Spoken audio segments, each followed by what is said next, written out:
All right, thank you for your patience. We are very grateful. Welcome to the Foreign Press Center. We're here for a preview of the visit of President Xi Jinping of China. We have with us Matt Pottinger, who is the Senior Director for Asia at the National Security Council.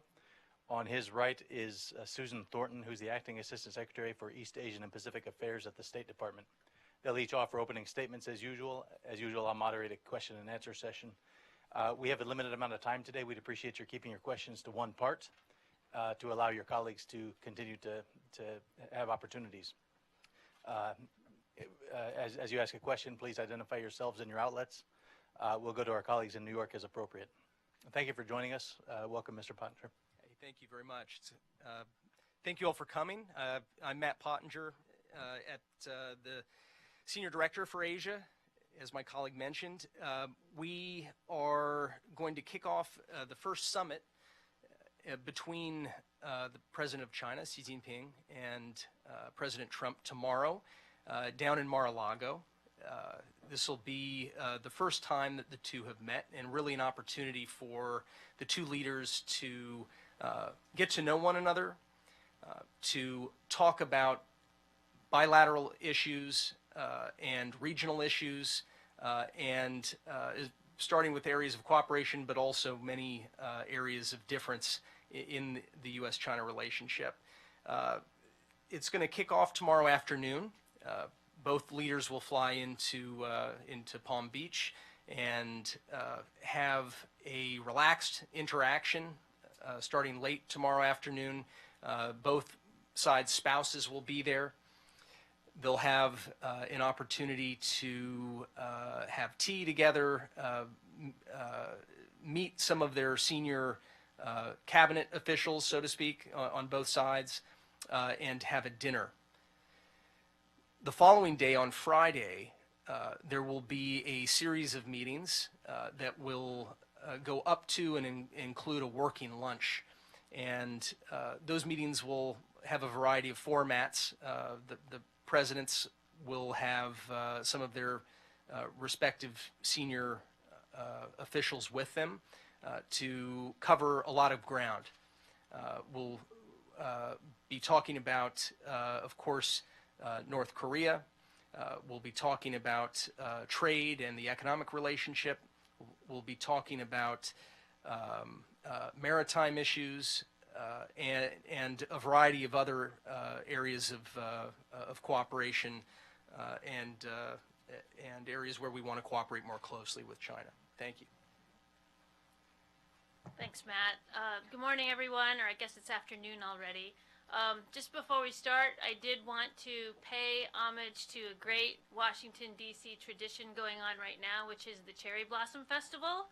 So on my way over here today, I noticed all of the trees are out and in bloom, and I hope you'll all get a chance, maybe when you leave here, to go over to the tidal basin and see the most miraculous, kind of beautiful unveiling of all of the cherry blossoms over there. Of course, a gift given to us by the government of Japan back a number of decades ago. So hope you all won't miss that for all of your focus on this upcoming summit. Of course, as Matt mentioned, we'll have the two leaders coming together tomorrow in Florida at Mar-a-Lago.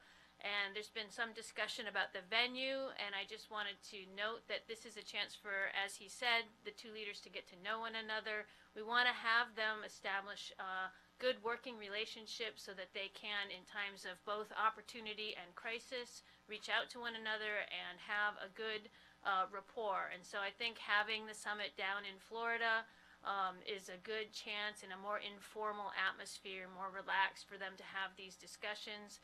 That'll be very serious, of course, very important discussions, trying to kick off a good relationship at the outset of this administration, and look for what our priority issues are that we're going to work on, how we're going to address challenges, and how we're going to also talk about some of the areas that the Trump administration and President himself has focused on, like trade problems and challenges in the trading relationship and the investment relationship, and also North Korea, as Matt mentioned. So I think we'll be looking to make it a very constructive and results-based kind of a meeting.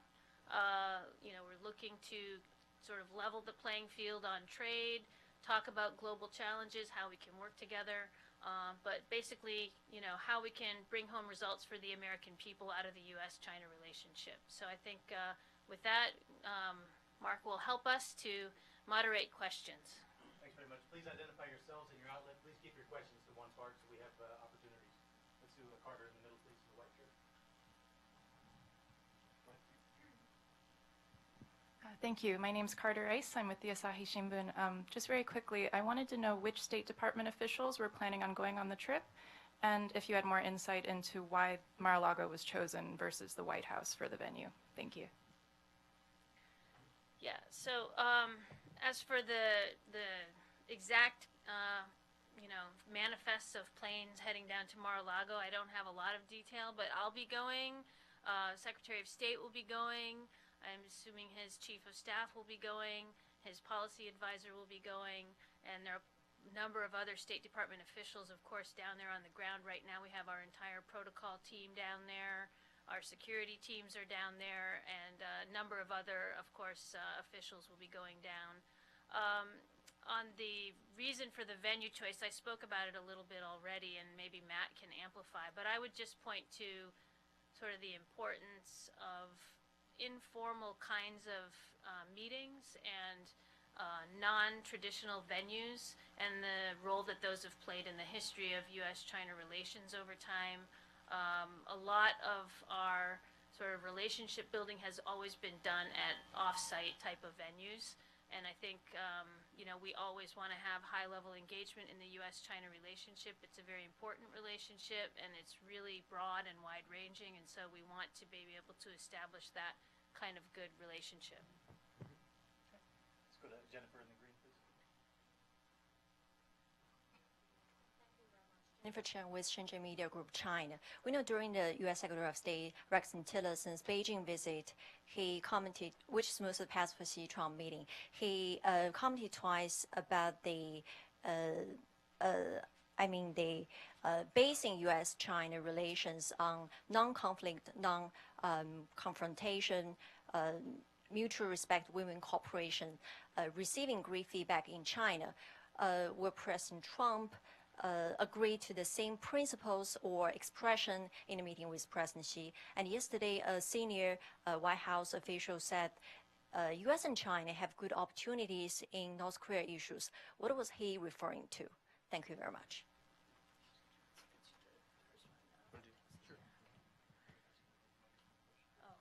Closer? Is that good? Okay. So you talked about the Secretary's trip to China, and I think there's been a lot of media focus on his expressions that he used in his press statement there. What I would say about that, and I was there, is that the Secretary was using his statement during the press avail in Beijing to refer to the key elements that have characterized U.S.-China relations going back 40 years since the original Nixon visit to China. And what he was talking about in that press avail, and if you look at the transcript, I think you'll see this pretty clearly. He was talking about the two leaders coming together at this summit coming up the next couple of days to set a new course for U.S.-China relations for the next 40 to 50 years. So the elements that he raised in his recitation of those formulations you mentioned were really talking about how we've managed the relationship going back.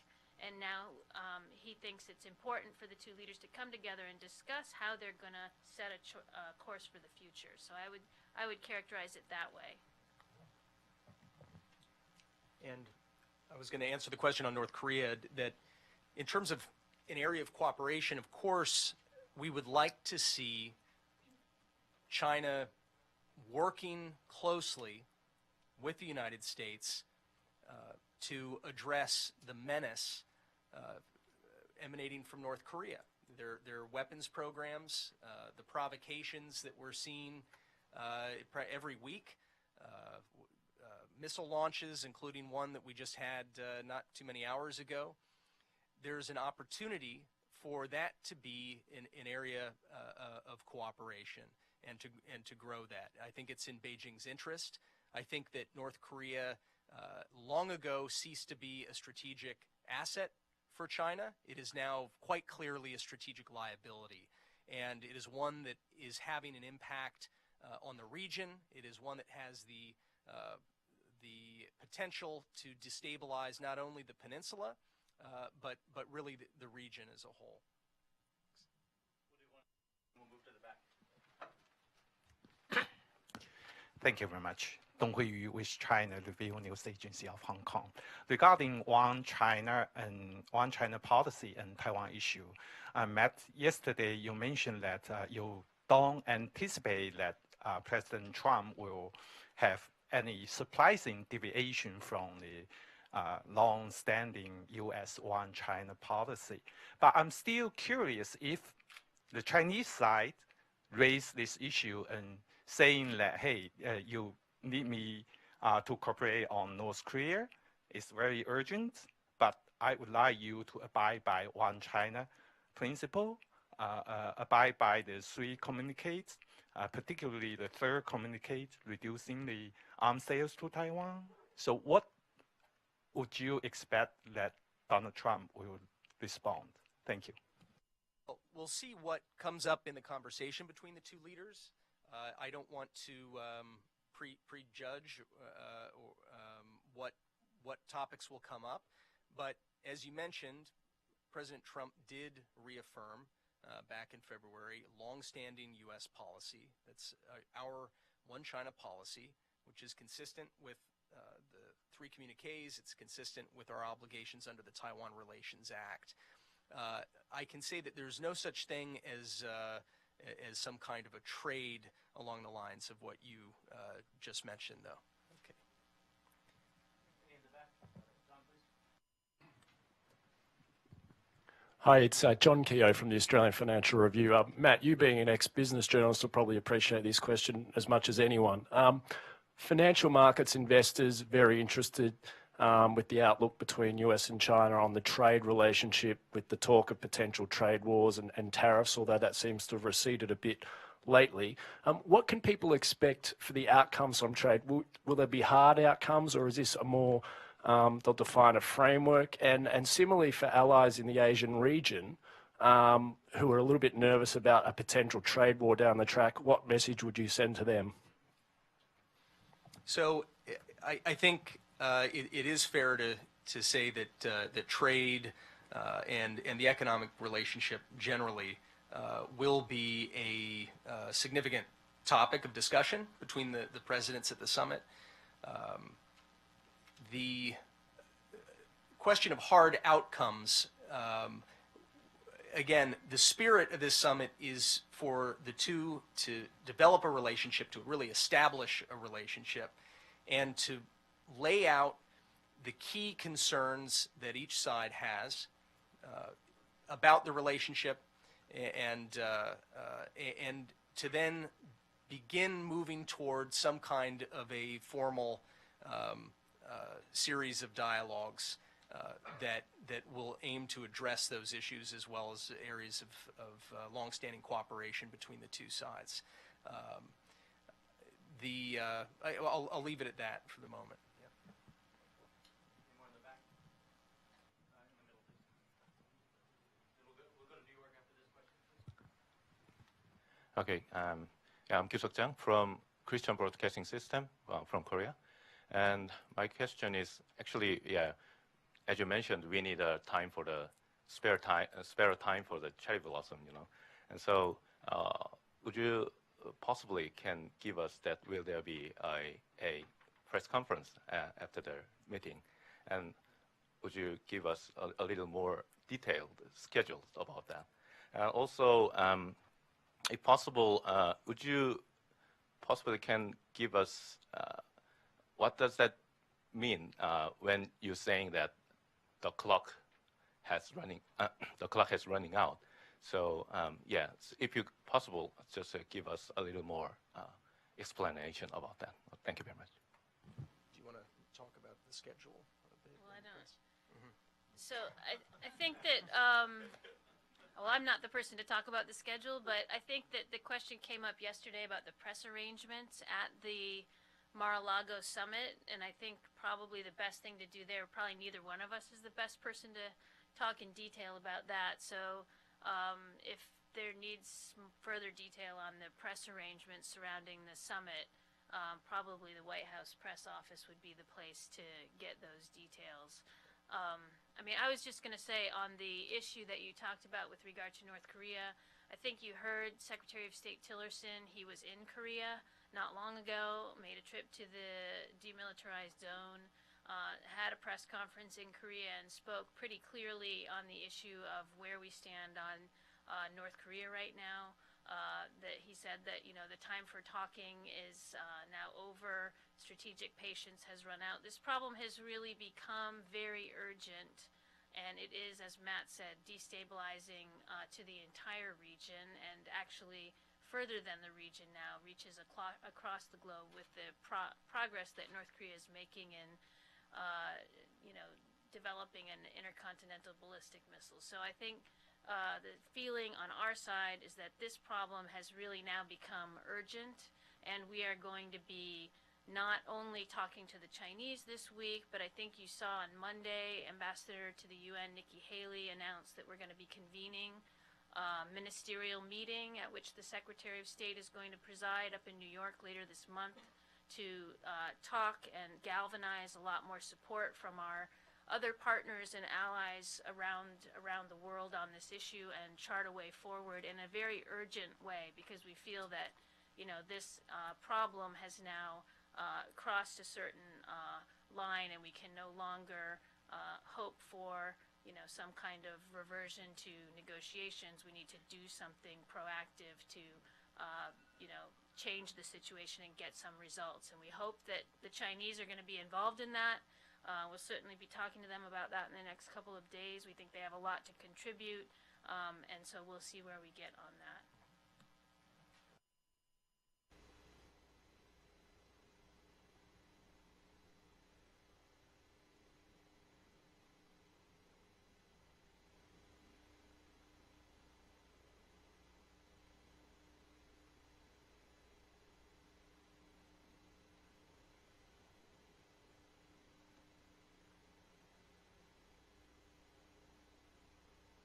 Now, I know you've been serving on this position for years, and can you tell us a little bit different of how do you tell the difference between helping the two administration preparing the meeting with the two leaders?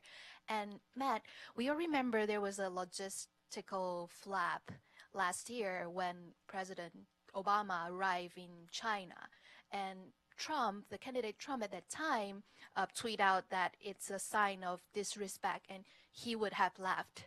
So when preparing for this trip, the first meeting of the two presidents, how do you try to avoid all these surprise might infuriate the president to leave?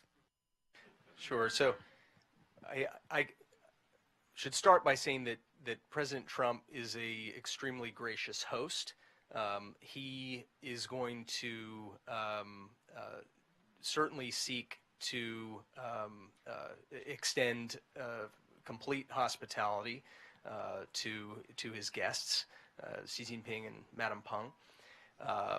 I know that there's a lot of work going on to ensure that the safety and dignity of both leaders is well protected during the course of the visit. Yeah, and maybe just on preparations for summits in general. You know, it's very hard to compare one visit with another visit, never mind across different administrations, because every visit is actually different, it's special, and it comes at a different time in the relationship.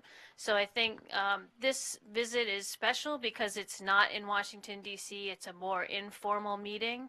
And, you know, with that comes a lot of preparatory work that's being done down off-site in Florida by our, like I said, our protocol teams have been down there for days working together, the Chinese protocol team and the State Department's protocol team, along with White House staff. We've got our security teams down there working with the local police in Florida. So I think that, when it happens in Washington, a lot of these things are all set up already and everybody knows the ropes. But, when you're doing it at a new location, sometimes there are new people that have to be brought into the fold. And I think that's what we're focused on, making sure that all the local officials know what their roles are and how they can be helpful, and, that everyone knows sort of what the program is and the president's expectations for a very successful summit, and I'm sure that our teams down there are going to meet that. So, let's take our colleague in New York, please. Yeah, hi. This is Manik Mehta, syndicated journalist. On North Korea, President Trump recently said that the U.S. will go alone against North Korea if China does not cooperate. And Secretary Tillerson issued a very small statement today saying that the time for talk was over and we need action. Could you amplify that? And what exactly does action mean? Do you want to start with the secretaries? Yeah, I mean, we have both answered this question over the last couple of days, but I'll just, reiterate again. I think on Secretary Tillerson's trip to Northeast Asia, you saw him in his expressions about North Korea and where we are in our policy review clearly express that patience has basically come to an end. We are looking for an action-focused, results-oriented approach, and we are going to be trying to cooperate with other partners and allies in a global coalition, really, to try to solve this problem in an urgent way that we haven't really taken up before. So I think that's the sense that you're getting from Secretary Tillerson's statement today, his statement last night following the latest provocation out of North Korea, the illegal missile launch. And I think also, the sense that, we are really going to defend our allies and our interests in the region. Our commitment to the defense of South Korea and Japan is ironclad, and that we will do whatever is necessary to ensure that we're going to maintain security in that region, and that we're going to be very serious about pursuing a solution to the illegal North Korean weapons programs. Time for our last question here in the... Thank you. Mariko Freitas from Kyodo News. I wanted to ask about secondary sanctions. Would you be able to tell us whether the President or the Secretary of State will be discussing this issue at the summit? And if that's the case, what do you expect the outcome to be? And how ready are you to implement secondary sanctions? Thank you. Sure. So I'm not going to go into the specifics of our approach on North Korea, but I will say that this is going to be an early topic of conversation during the summit, and we will not sort of broadcast talking points of the president in advance. But of course, the question of sanctions generally is very much a live one. It's an operative issue because the situation is really boiled down to one of having to apply more pressure. And economic pressure is something that China has the ability to bring to bear in a way that no other single country can. So for that, thanks. Okay, I think that concludes our briefing. Thank you for joining us. Thank you for your patience with the adjustment.